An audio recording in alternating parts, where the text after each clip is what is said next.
క్రీస్తు నామములో కూడి ఉన్న మనందరికీ వందనాలు తెలియజేస్తున్నాం. వందనాలు. మంచిది. ఈ గృహములో ప్రతి నెల కూడా ప్రార్థన జరగటానికి దేవుడు కృప చూపించాడు. ఈ రీతిలో ఈ రోజున ఈ ప్రార్థనలో దేవుడు తన కృప చేత మనల్ని బలపరుచున్నట్టుగా దేవునికి స్తోత్రం చెల్లిద్దాం. స్తోత్రం స్తోత్రం స్తోత్రం స్తోత్రం. మంచిది. యోహాను సువార్త 3వ అధ్యాయం 16వ వచనం. యోహాను సువార్త 3వ అధ్యాయం 16వ వచనం. దేవుడు లోకమును ఎంతో ప్రేమించెను కాగా తన అద్వితీయ కుమారుని యందు పుట్టినవాని విశ్వాసముంచువాడు నశింపగా నిత్య జీవం పొందును. ఇక్కడ లేఖనాల్లో తెలియజేసిన ప్రకారంగా దేవుడు లోకమును ప్రేమించాడు. లోకమును అంటే లోకములో ఉన్న మనుషులందరినీ దేవుడు ప్రేమించాడు. ఎందుకు ఆయన ప్రేమించాల్సి వచ్చింది అని మనం ఆలోచన చేస్తే, ఆదిలో మానవులు చేసిన పొరపాట్లను బట్టి, అవ్వమ్మ ఆదాము చేసిన పొరపాటును బట్టి దేవుడు మానవులు దూరం అయిపోయారు. దూరం అయిపోయిన ఈ మానవులు కొంతకాలానికి మరి రక్షణ లేక నశించిపోతున్న సందర్భాల్లో కొన్ని వందల సంవత్సరాలు ఖాళీ అయిపోయింది, మధ్యలో ఎడారి అయిపోయింది.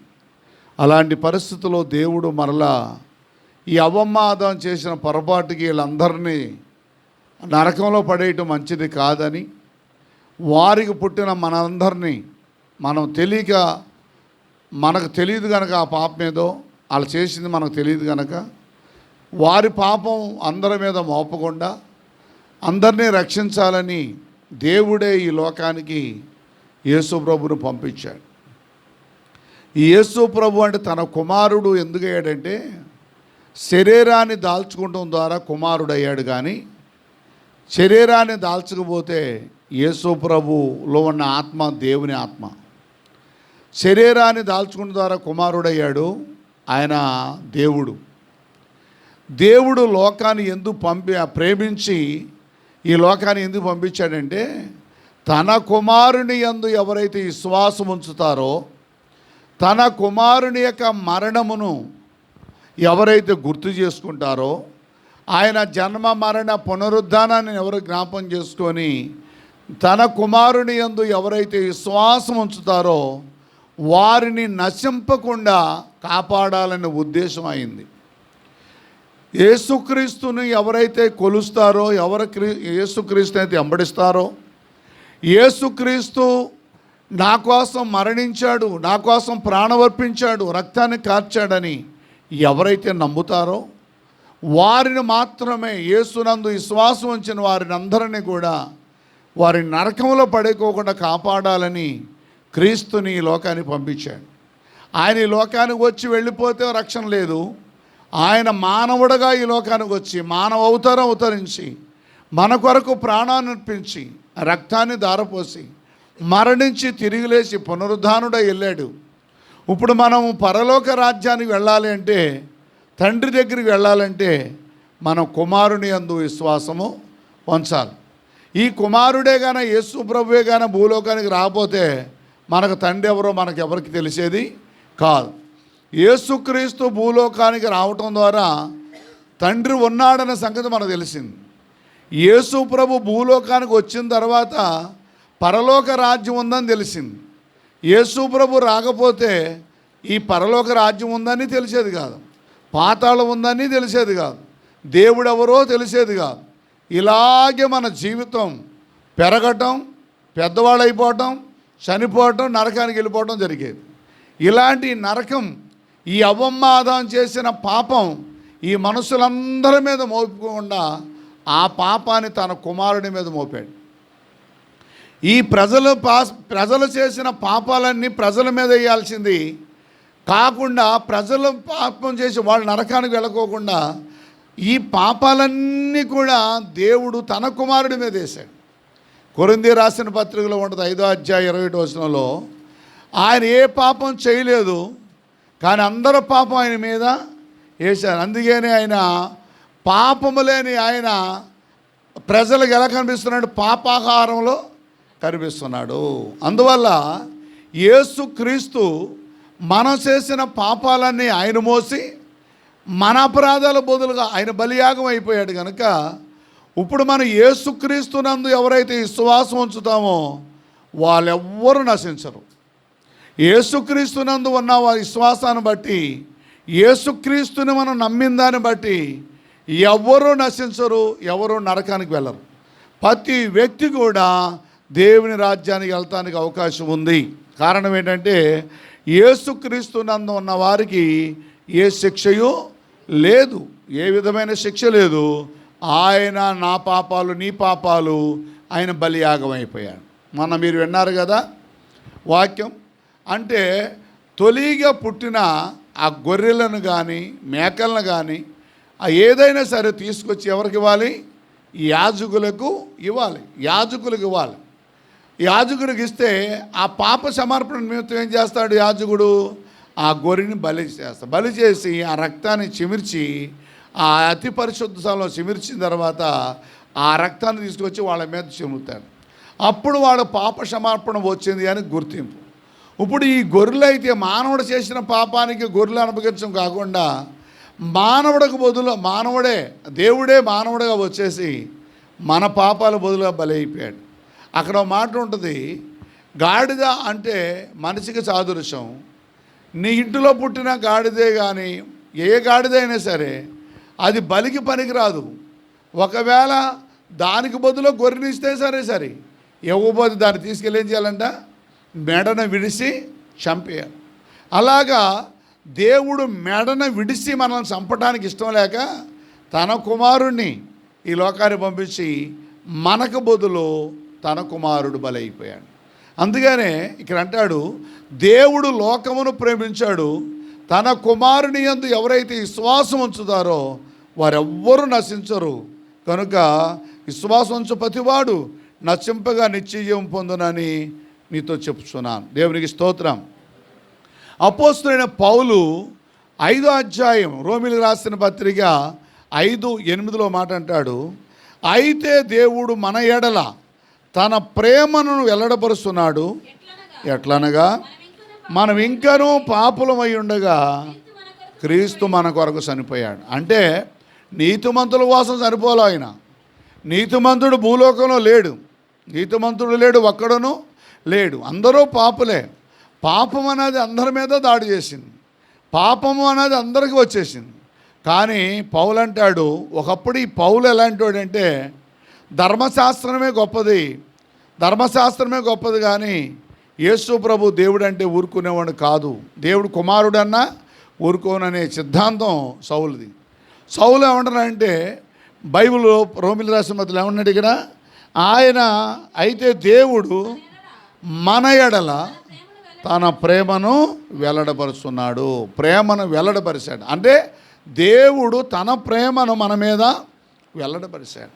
దేవుడు మనల్ని ప్రేమించి ఈ ఆదాము చేసిన తప్పుకి, అమ్మమ్మ చేసిన తప్పుకి ఈ మనుషులందరినీ తీసుకెళ్ళి నరకంలో పడేయటం అది మంచిది కాదు అని, ఈ ప్రజలను ప్రేమించాలని శిక్ష వేశాడు కనుక ఆ శిక్షను ఆయనే భరించాల్సి వచ్చింది. శిక్ష వేశాడు అంటే ఆ మరణం అనే శిక్ష ఆయన వేశాడు. ఎవరైతే ఆ శిక్షను వేశాడో ఆయనే ఆ మరణాన్ని అనుభవించాడు. ఇక్కడ ఎందుకు అనుభవించాడంటే తన ప్రేమను వెల్లడి చేస్తున్నాడు. ఎవరి మీద వెల్లడి చేస్తున్నాడు? మనం నీతిమంతులు అని కాదైన ఉద్దేశం, పాపులు అనే తెలుసు కనుక ఈ పాపంలో నరకంలో వెళ్ళిపోవటం ఆయనకి ఇష్టం లేక పాపిని పరిశుద్ధుడిగా మార్చాలని తన ప్రేమను వెల్లడిపరిచాడు అని బైబిల్లో మనం చూస్తాం. అందుకే యెరెమీయా రాసిన గ్రంథంలో మాట ఉంటుంది 31:3 అనుకుంటా, 33:3 శాశ్వతమైన ప్రేమతో నిన్ను నేను ప్రేమించుస్తున్నాను. ఎంత ప్రేమ అంటే అయింది? ఈ మనలాంటి ప్రేమలు కావాయని. ఆయన ప్రేమకి మన ప్రేమకి సంబంధాలు ఉండవు. ఆయన ప్రేమ మన ప్రేమకి ఆయన ప్రేమ తేడా ఏంటంటే అందరూ బాగుంటే ప్రేమిస్తాం, వాళ్ళ వల్ల మనకు ఏదైనా ప్రయోజనం ఉంటే ప్రేమిస్తాం, వాడి వల్ల ఏదైనా లాభం ఉంటే ప్రేమిస్తాం. ఆయన ఏ లాభం లేకుండా ప్రేమించాడు. అంటే మంచి వాళ్ళని ప్రేమిస్తాం, ఆయన చెడ్డవాళ్ళని ప్రేమించాడు. రోగం లేని వాళ్ళని ప్రేమిస్తాం, ఆయన రోగస్తులను ప్రేమించాడు. దెయ్యాలు పట్టిన వాళ్ళని ప్రేమిస్తాం, దెయ్యాలు పట్టిన వాళ్ళని ప్రేమించాడు. పాపులతో నివసించి చచ్చిపోతున్న వారిని కాపాడాలని ఆయన ఈ లోకానికి వచ్చి శాశ్వతమైన ప్రేమతో నిన్ను ప్రేమిస్తున్నాను.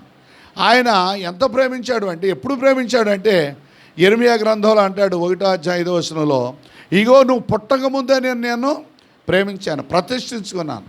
మనం పుట్టకముందు మన తల్లిదండ్రులు విగ్రహారాధకులు. మనం పుట్టిన తర్వాత మనల్ని విగ్రహారాధనలో పెంచారు, మనం విగ్రహారాధనలో జీవించాం. అయితే ఈ యొక్క వెల్లడి దేవుడు ఏం చేశాడంటే, మనము తల్లి కడుపులో పుట్టకముందే మనల్ని క్రైస్తవులుగా చేసుకున్నాడు, ఆయన పరిశుద్ధులుగా చేసుకున్నాడు. మనం రక్షించాలని నిర్ణయం తీసేసుకున్నాడు. ఎందుకంటే మనం ఏ స్థానంలో ఉన్నా, ఏ పరిస్థితిలో ఉన్నా, ఏ బంధకాల్లో ఉన్నా, ఏదో రకంగా మనిషి కళ్ళు తెరిచి ఆ వ్యక్తిని బ్రతికించాలని ప్రేమించాడు. ఒక మాట చెప్పాలి చూస్తే, ఇప్పుడు ఈ కుటుంబానే కానీ ఇక్కడ ఉన్న మనల్నే కానీ ఆయన మనం పుట్టకముందే మనల్ని ఎన్నుకున్నాడు, ప్రేమించాడు. మనం దారి తప్పేశాం, దేవుడు ఎవరో తెలియకైపోయింది, దారి తప్పేశాం, ఇష్టానుసారమైన జీవితంలో జీవించాం. అయినప్పుడు కూడా ఆయన ఏం చేశాడంటే తన ప్రేమను మన మీద శోభిస్తున్నాడు, ఆ ప్రేమను వెల్లడి చేస్తున్నాడు. ఆయన ప్రేమ చాలా గొప్పది. ఎంత ప్రేమించాడు అంటే, ఒక మనిషి ఒక మంచివాడిని ప్రేమిస్తాడు, కానీ ఆయన మంచివాళ్ళ వల్ల మనం ప్రేమించాలా, చెడ్డవాళ్ళనే ప్రేమించాడు. మనలో ఏ మంచి లేదు. అందుకే అంటాడు, శుంకరులతో యేసు ప్రభు భోజనం చేస్తుంటే ఆ మాట ఏం చెప్పాడంటే, శుంకరులతో నువ్వు భోజనం చేస్తున్నావు, అది శుంకరులతో నువ్వు భోజనం చేయకూడదుగా అంటే, నేను పాపుల కోసం వచ్చాను కానీ నీతిమంతుల కోసం రాలేదు అని చెప్పేశాడు. ఇంకా చెప్పాల్సి వస్తే మన జీవితంలో మనల్ని ఎవరైతే పాపులన్నీ ముద్రేస్తున్నారో వాస్తవమే పాపులమే, మనమే నీతిమంతులం కాదు. కానీ ఆ నీతిమంతులైన రక్తం మనల్ని ఏం చేస్తుందంటే పరిశుద్ధులుగా చేస్తుంది. ఇవాళ ధనవంతులకు, గొప్పవారికి, పేరు కలిగిన వారికి, కోటేశ్వరులకి వాళ్ళ మీద లేని ప్రేమ దేవుడు మనమే చూపించాడు. ధనవంతులను ప్రేమిస్తారు ఎవరైనా, లోకం ఎవరు ప్రేమిస్తుంది, డబ్బు గలవాళ్ళని ప్రేమిస్తుంది. కానీ యేసయ్య ఏ పనికి మాలను మనల్ని ప్రేమించాడు. డబ్బు ఉందని ప్రేమించాలా, అందం ఉందని ప్రేమించాలా, దిక్కులేని వాళ్ళని ప్రేమించాడు. ఆయన ప్రేమ ఏంటంటే దిక్కులేని వాళ్ళని ప్రేమిస్తారు. ఆయన ప్రేమకి మన ప్రేమకి తేడా అదే. బైబిల్ తెలియజేస్తూ ఉంది ఆయన ప్రేమ ఎంత గొప్పది అంటే, నువ్వు నేను పుట్టకముందే ఆయన నన్ను ఎన్నుకున్నాడు. మనకేదో రోగం వచ్చిందనో, దెయ్యాలు పట్టినో, చేతబడి పట్టిందనో కాదు, అది పట్టించిందే ఆయన, శాంతి ఇచ్చింది ఆయన, బ్రతికించింది ఆయన. ఓ మాట చెప్పాల్సి వస్తే, దేవుడు అధికారం లేకుండా ఏ దెయ్యాల దగ్గరికి రావు. కనుక ఏదైనా ఒక సందర్భం లేకుండా మన దేవుడు ఎవరో తెలియదు కదా. అందువల్ల ఏం చేశాడంటే, మన పుట్టకముందే బైబిల్లో మాట ఉంది, తనకిష్టమైన కుమారుని ఏం చేస్తాడంట, బెత్తమాడతాడు. ఇష్టం లేనివాడు ఏం చేస్తాడు, వదిలేస్తాడు. వదిలేస్తున్నాడు అందరూ నరకానికి పోతారు. ఇష్టమై కొట్టాడు అనుకోండి, ఖచ్చితంగా మనం ప్రేమించాడని లెక్క. ఇప్పుడు నిన్ను నన్ను దెబ్బ కొట్టకపోతే, బలహీనత రాకపోతే మనం ఇవాళ ప్రభువుని నమ్ముకునే పని ఎందుకు ఉంటుంది, మన లోకమే జీవిస్తాం. కానీ ఇవాళ ప్రభువుని నమ్ముకునే అవకాశం దేవుడు ఎందుకు ఇచ్చాడంటే, ఒక దెబ్బ కొట్టాడు, అబ్బా అనిపించాడు, దేవుడు ఎవరో తెలిసింది మనకి. దెబ్బ తగిలితారు కదా అబ్బా అనేది. ఎవరైనా ఇప్పుడు ఎవరైనా ఒక దెబ్బ తగిలితే అమ్మోయ్ అంటారు, అమ్మా అంటారు. అమ్మ జ్ఞాపం రావాలంటే దెబ్బ పడాలి, అయ్యి జ్ఞాపం రావాలంటే దెబ్బ పడాలి. దెబ్బ పడింది కనుకే దేవుడు ఎవరో మనకు అర్థమైంది. ఆ దెబ్బ పడకపోతే ఎవరికి అర్థము కాదు. అందుకనే దేవుడు ఎప్పుడు ప్రేమించాడు అంటే, మన పుట్టకముందే ప్రేమించాడు. మన విగ్రహారాధులకు పుట్టామా, అది హిందువులు జీవించామా, మన తల్లిదండ్రులు విగ్రహారాధులా, వాళ్ళకి లేని ప్రేమ, వాళ్ళకి లేని ఛాన్సు, వాళ్ళు పుట్టిన మనకిచ్చాడు ఛాన్సు. ఎంత ఆయన ప్రేమ చూడండి ఒకసారి. మన తల్లిదండ్రులు లేని ఛాన్సు పిల్లలకి ఇచ్చాడు ఆ ఛాన్స్. అది ఎంత భాగ్యం చూడండి. మన తాతలు ముత్తాతలు అలాగే చనిపోయారు, వాళ్ళకి లేని ఛాన్స్ని దేవుడు మనకిచ్చాడు. ఇంత గొప్ప భాగ్యం ఇంకేది లేదు. అందుకే యెషయా గ్రంథం 49:15 మాట అంటాడు, తల్లి తన బిడ్డను మరుసునా, వారైనా ఒకవేళ మర్చిపోతారు. ఏ తల్లి కూడా బిడ్డను మరవలేదు. ఆమె ఎన్ని శ్రమలైనా తట్టుకుంటుంది, ఎంత కష్టాలైనా అనుభవిస్తుంది. అవసరం వస్తే తన కోరికలని చంపుకుంటుంది, అవసరం వస్తే పిల్లల కోసం తన ప్రాణాన్ని అర్పిస్తుంది. తల్లి ప్రేమ లాంటిది. తల్లి తన బిడ్డను మరవటం చాలా కష్టం.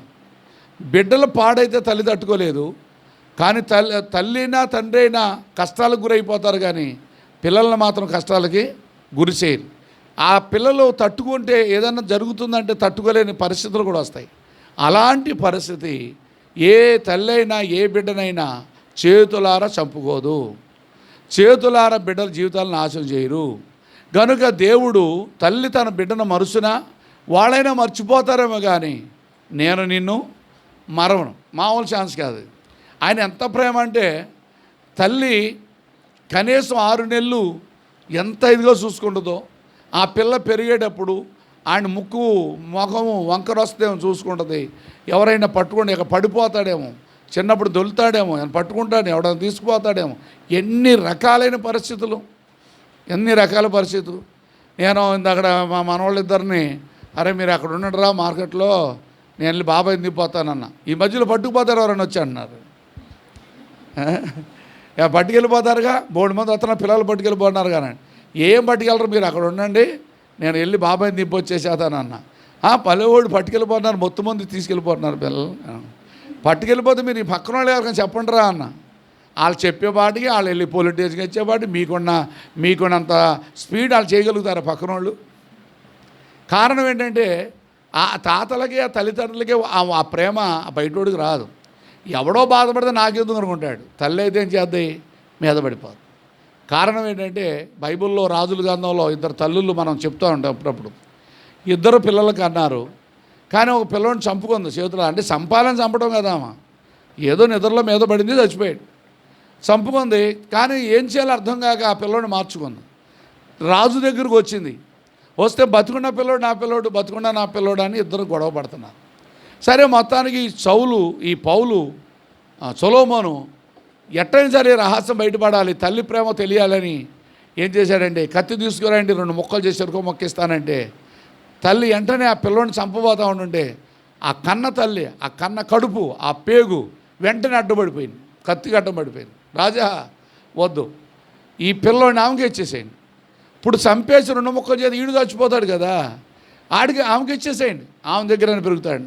నా కొడుకు చావకూడదు. ఆ పిల్లల యొక్క మరణం చూడాలని ఏ తల్లిదండ్రులు అనుకోరు. పిల్లల జీవితాలు బాగుండాలనే కోరుకుంటుంది ఏ తల్లి అయినా, ఏ తల్లిదండ్రి అయినా.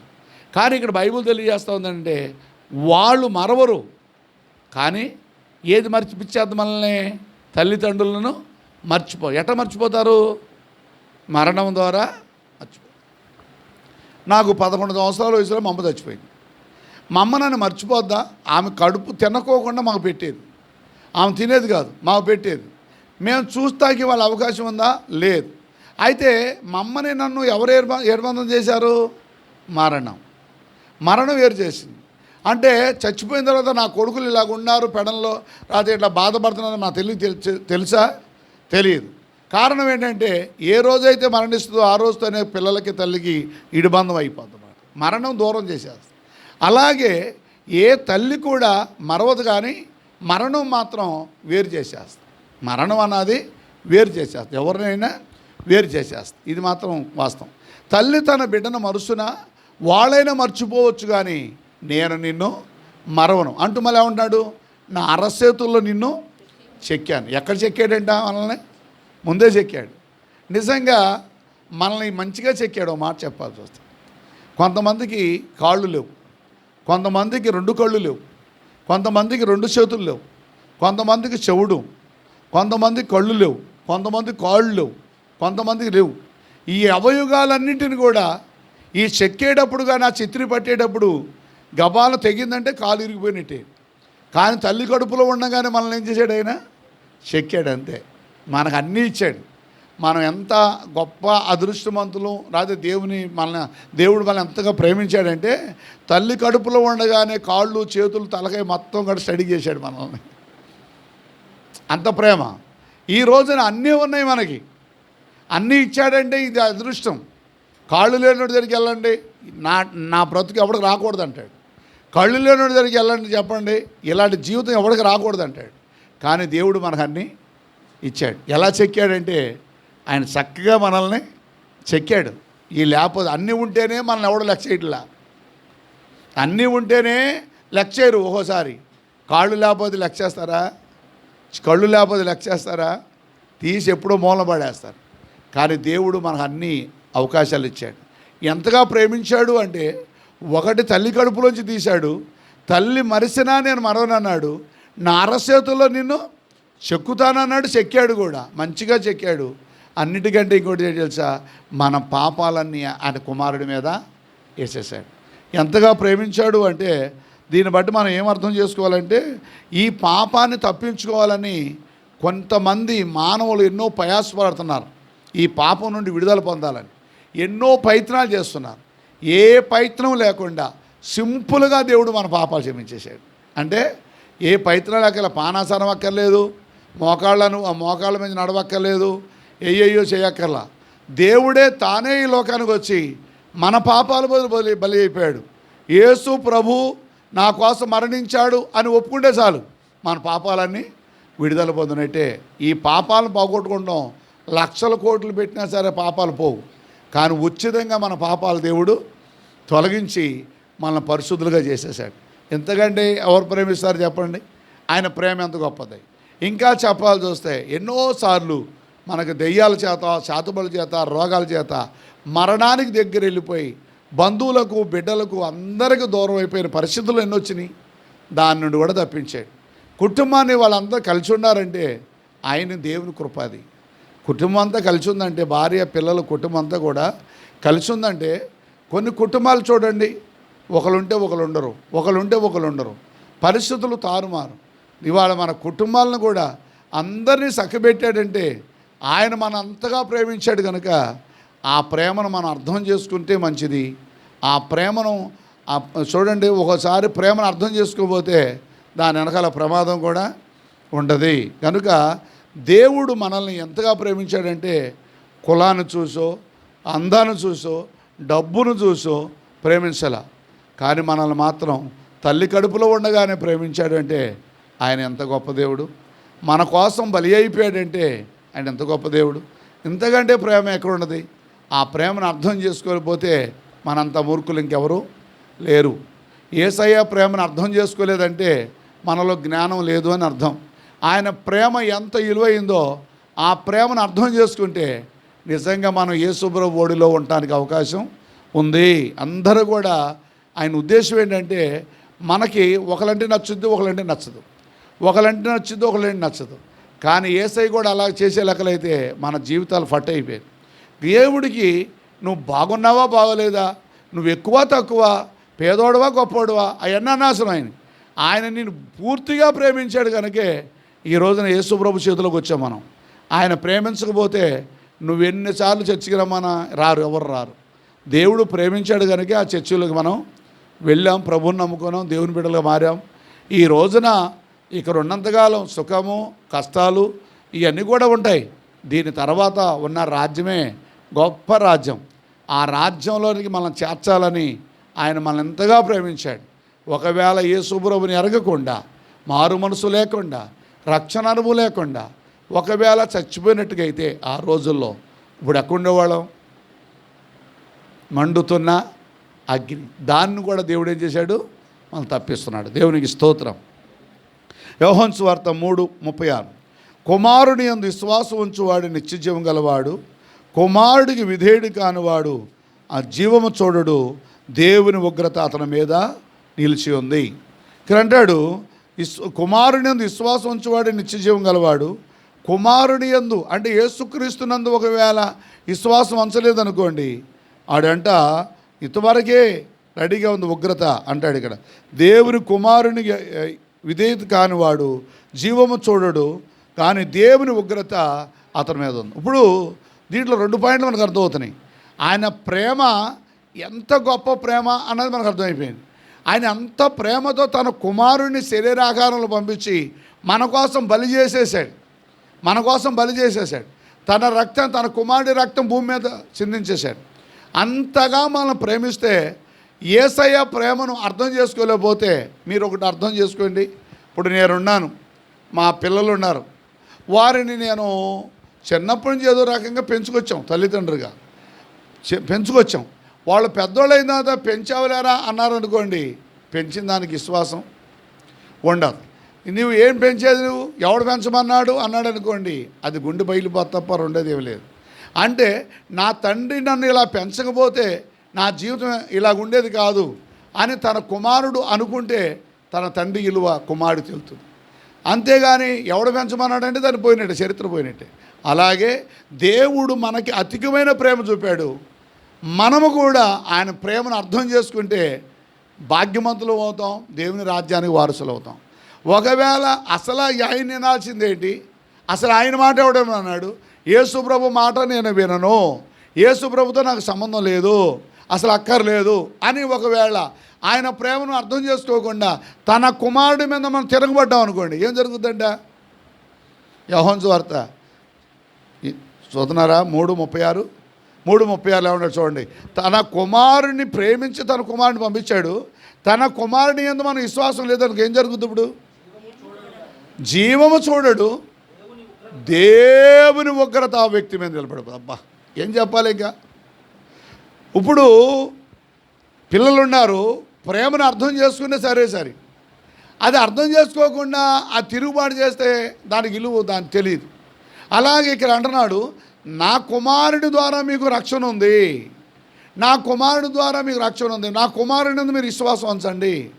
ఆ విశ్వాసం ఒకవేళ నా కుమారుడి మీద మీకు విశ్వాసం లేకపోతే, నా కుమారుడి మాట మీరు వినకపోతే మీకు ఏం జరుగుతుంది? ఇక్కడ ఉగ్రత. రెండోది ఏమన్నాడు ఇక్కడ? జీవం ఉండదు, ఉగ్రత. అంటే జీవం అంటే మనిషిలో జీవం ఉండదు, చచ్చిపోతాడు, బతుకుంటాడు కానీ చచ్చిపోతాడు. రెండోది ఉగ్రత, ఆ వ్యక్తి కోసం కాస్తుంది. రెండు ఛాన్సులు. ఒకటి, ఆ ప్రేమను అర్థం చేసుకున్నవాడిని నన్ను ఆయన ఇంకెక్కువగా ప్రేమించి దేవుని రాజ్యం తీసుకెళ్తాడు. ఆయన ప్రేమను అర్థం చేసుకోలేదనుకోండి, అతని మీద ఏముంది? జీవం ఉండదు, బతుకుంటాడు కానీ చచ్చిపోతాడు. అవ్వమ్మ పండు తిన్నప్పుడు చచ్చిపోయారా? పండు తినగానే చస్తారు అన్నాడు. చచ్చిపోయారు, ఆత్మీయంగా చచ్చిపోయారు, శారీరకంగా బ్రతుకున్నారు. చాలామంది క్రైస్తవులు యేసు ప్రభు నమ్ముకొని ఆ యేసయ్య ప్రేమను అర్థం చేసుకొని ముందుకెళ్ళే వాళ్ళు బ్రతుకుంటారు, జీవం కలిగి ఉన్నారు. ఇప్పుడు మనందరం యేసుని నమ్ముకున్నాం, యేసు బిడ్డలుగా మారాం, మనలో జీవం ఉంది. ఒకటి బ్రతుకున్నాం, రెండు దేవుని జీవం మనలో ఉంది.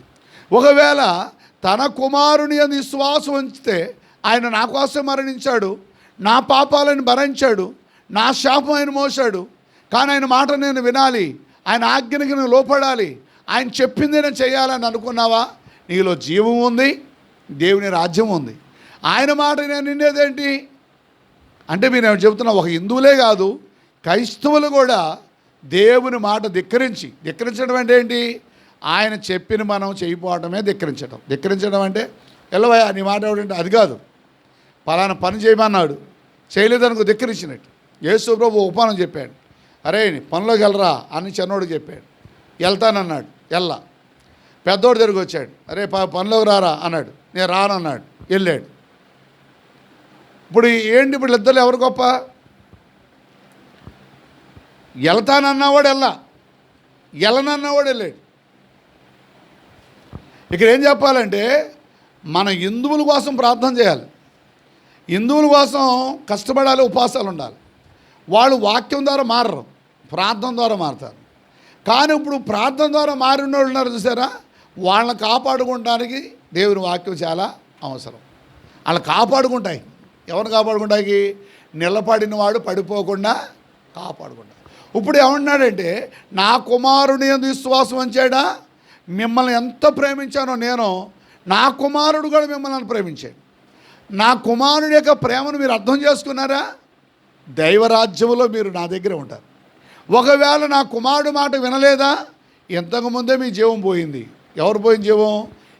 యేసయ్య మాట వినకుండా లోకములో జీవించేవాడికి ఏం పోయిందంట? బ్రతుకున్నాడు కానీ ఏమి లేదు, అది బ్రతుకున్నాడు కానీ జీవం లేదు. తర్వాత ఏముందంట? రెండో స్టెప్పు, ఉగ్రత, దేవుని ఉగ్రత తన కుమారుని యందు విశ్వాసం ఉంచని వాడి మీద దేవుని ఉగ్రత ముందే కాసుకొని ఉందంట రెడీగా. వాళ్ళు ఉగ్రత పాలతో పుట్టారేమో అనుకుంటా ఒకసారి. నేను కొంతమంది ఉంటారు, వాళ్ళు ఎందుకు పుడతారంటే దేవుడు ప్రేమించిన ఆ ప్రేమను అర్థం చేసుకోకుండా వీళ్ళు ఏం చేస్తున్నారంటే కొంతమంది దేవుని ఉగ్రతకు చోటిస్తున్నారు. అయ్యా నీ ఉగ్రతే కావాలి, నాకు నీ ప్రేమ నాకు వద్దు. ఇప్పుడు తండ్రి ప్రేమ కొడుకు అర్థం చేసుకున్నాడు అనుకోండి, అంతవరకు సరిపెట్టవచ్చు. వాడు ప్రేమ అర్థం కాలేదనుకోండి, తండ్రి ఏం చేస్తాడు? కఠినమైన చర్య తీసుకుంటాడు. ఇప్పుడు నా ఆస్తులకు వారసుడు నువ్వే, కుమారుడు ఆస్తికి వారసుడు కుమారుడే. వాడే మాట వెళ్ళలేదనుకోండి, మనకేమనిపిస్తుంది? ఇంత కష్టపడ్డానో ఏంట్రా అనిపిస్తుంది. అలాగే దేవుడు మన కోసం కష్టపడింది ఏంటంటే మన ఉగ్రతను తప్పించాలని, మనందరినీ, ఒక్కళ్ళ ఆళ్ళో ఏళ్ళని కాదు, ప్రతి కుటుంబాన్ని కూడా ఉగ్రతను తప్పించాలని ఉద్దేశం. కానీ ఆ ఉగ్రతకి చోటు పెడితే ఎవడేం చేసేది లేదు. ఆ ఉగ్రతకు చోటు పెడితే ఎవ్వరు ఏం చేసేది లేదు. అందుకంటే ఇక్కడ అంటాడు దేవుని ప్రేమను అర్థం చేసుకోవాలి, 2 కుమారుని యందు విశ్వాసము కలిగి ఉండాలి. ఇప్పుడు ఈ కుమారునికి 2 ఛాన్సులు ఇచ్చాడు. ఒకటి, నీ మాట విన్నారా, తీసుకొచ్చేయి నా దగ్గరికి. నీ మాట వినలేదా, నీ ఇష్టం. దావీదు చచ్చిపోతూ మాట నాకు జ్ఞాపం వస్తుంది. నాకు ఒక 2 దుర్మార్గులు ఉన్నారు, యాబాబాను ఇంకొకటి ఉన్నాడు, ఎవరో పేరు జ్ఞాపం లేదు. దావీదు కాలంలో వాళ్ళు దుర్మార్గం చేశారు, దావీదు క్షమించేశాడు. ఆయా దావీదు ఏమన్నాడంటే నేను నిన్ను చంపనని వాళ్ళకి ఒట్టేసేసాడు. ఈ దావీదు చనిపోతూ మాట్లాడుతున్నాడు, అబ్బాయి 2 ఉన్నారు దుర్మార్గులు, ఏబాబు ఒకడును సిమియోకుడు ఏబాబు ఒకడు, 2 దుర్మార్గులు ఉన్నారు. నేను ఏ రోజైతే నేను చచ్చిపోతానో తెల్లారి వాళ్ళు చచ్చిపోవాలి అని కొడుకు చెప్పేశాడు. తండ్రి చచ్చిపోయిన వెంటనే చంపేశాడు ఇద్దరిని. కారణం ఏంటంటే నేను చంపను అన్నాడు. ఇప్పుడు దేవుడు ఏమిస్తున్నా అంటే నేను చంపను, నేను ప్రేమిస్తా. ఆ చంపేదేదో బ్రతికేదో నా కుమారుడికి అప్పచెప్తా. అబ్బాయి నువ్వు బ్రతికించాలన్నా నువ్వే, చంపాలన్నా నువ్వే, నరకం నుండి తప్పించాలన్నా నువ్వే, నరకంలో పడేయాలన్నా నువ్వే, ఉగ్రత చూపించేది నువ్వే, ప్రేమను చూపించేది నువ్వే. ఆ ఛాన్స్ నీకే ఇచ్చేసానని యేసు ప్రభుకి ఇచ్చేశాడు ఛాన్స్. పాయింట్ అర్థమవుతుందా మీకు? ఒకటి, దేవుడు ప్రేమించి తన కుమారుని పంపించాడు, తన కుమారుని విశ్వాసం వంచమన్నాడు. విశ్వాసం వంచబోతే ఏం జరుగుతుంది అంటున్నాడు? జీవం పోద్ది, ఉగ్రత రెడీ అయిపోద్ది అని చెప్పేశాడు. చూడండి, దగ్గరికి వచ్చేసింది వాక్యాన్ని కొన్ని విషయాలు చెబుతాం కొంచెం త్వరగా. రోమీయులకు రాసిన పత్రిక 5:10, ఎలాగనగా మనం శత్రువై ఉండగా ఆయన తన కుమారుని మరణము ద్వారా దేవునితో సమానం. ఇప్పుడు దేవునికి శత్రువులై ఉన్నాం మనం, ఎప్పుడు శత్రువులై ఉన్నాం? మనం కాదు శత్రువులు, మన తల్లిదండ్రులు ఉన్నారే అవ్వమాదం, వాళ్ళు శత్రువులయ్యారు. వాళ్ళు శత్రువులైతే వాళ్ళ శత్రువులను తప్పించాలి. దేవుడు ఏం చేశాడంటే తన కుమారుని పంపించాడు. దేవునికి శత్రువుల్ని మిత్రులుగా చేయాలని యేసు ప్రభు ఈ లోకానికి వచ్చాడు. అంటే దేవునితో ఇక్కడ ఏమన్నాడు? ఎలాగనగా శత్రువులమై ఉండగా ఆయన తన కుమారుని మరణం ద్వారా మనం దేవునితో సమానులుగా. అబ్బా, అంటే యేసు ప్రభు మరణిస్తే దేవుని కోపం ఆగిపోదు. ఆయన మన కోసం మరణిస్తే దేవుని కోపం